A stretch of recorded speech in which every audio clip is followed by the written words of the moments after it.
Hello, in this video I will show you how to set up Talkback on Google Pixel 8. So to set up Talkback on this device you have to start with opening your settings and now go to accessibility and now enter Talkback and click here to enable Talkback and now click allow. And now your Talkback is set up. And when you are in Talkback mode, you have to swipe right and left to scroll to the next and previous elements of your page, and double tap to select some stuff on your screen.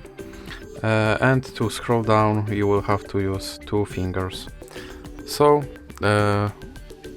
that's it for this video. If you liked it, please remember to leave a like and subscribe.